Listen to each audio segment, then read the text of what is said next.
Hello and welcome to the module about teaching online. In this module we're going to do a little bit of basic instruction about what it takes to do some online learning and some things to consider as you embark upon teaching in an online environment.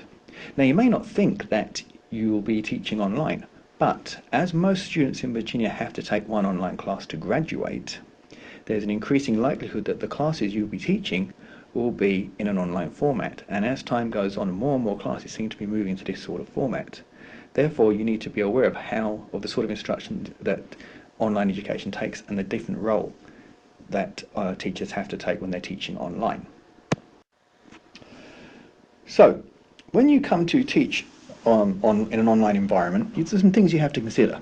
For a start, preparing an online course means that you have to do a lot more work at the beginning and before the course even starts. It's a front-loaded process, and your role as teacher is different too. You are the facilitator of learning.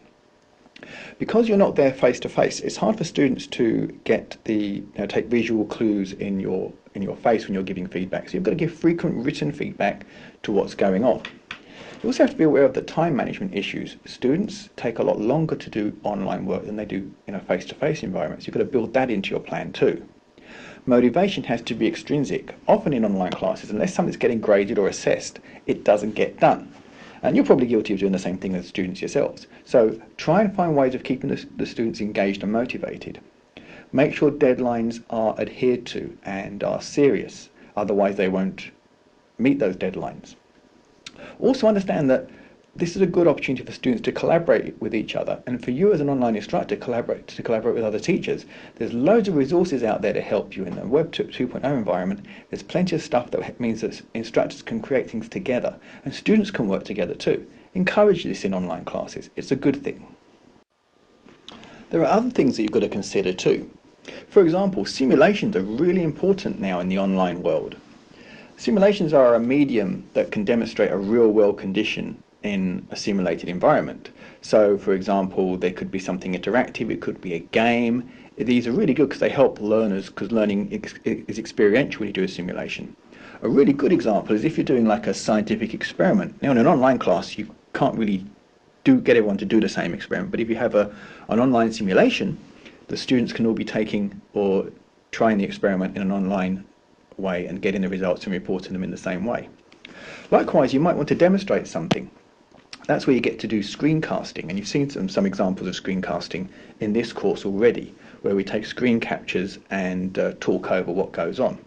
You can do the same thing for your online classes, and you can use some really cool tools which are listed in this module that'll help you do your screencasting and do them well. One thing we're also finding is that teachers who have instructed online often have changed how they instruct face-to-face as a result. You might find you've seen these terms flipped or blended when describing people's classrooms. The flip model is where the instructors decide to do lectures or do like information gathering stuff as a homework activity, and they produce videos that are online that students can access at home. Then when they're in class, they do things like project-based learning and inquiry-based learning that takes a lot more time, but is much better for depth of critical thinking and really gets the students active and engaged.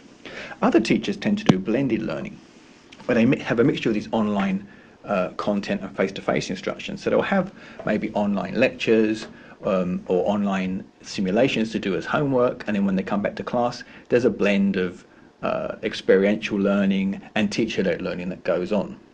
Once you get thinking about your instruction in this way, you can really improve how you teach and particularly improve the engagement of the students. It's something to consider as you go on in your development. And finally, we're going to take a little look at the assignment you have to do. You'll see I've just copied the instructions from Blackboard, but you need to get in and take a look at the assignment as well because it's got the downloads you need. First of all, you need to get hold of your TPACK template because you're going to be creating a TPACK plan today. You're going to have to access the Virginia Standards of Learning and find a subject area that is pertinent to your area of study. Once there, choose a simulation activity from the list on the reading page or another one that you found on the internet that connects to the standard that you've chosen. What you're going to do with this activity is think about how you're going to use it with an online class. What would you talk about? Why is the activity useful? Would you do it before the learning, after the learning? what's going to happen as a result of doing a simulation. Do the students do it on their own? Do they do it with the class? Is it something they can do at home? You've really got to think about how it's going to be used. Put all those details and as much detail as possible in the TPACK template. At this stage in your development, you can't leave anything out. The more you write, the better, because it really shows us that you're thinking about how this instruction is going to work out. Check the rubric to make sure you've fulfilled all of the requirements, and then submit this to your instructor using Blackboard. Good luck with the assignment, and the very best of luck to you.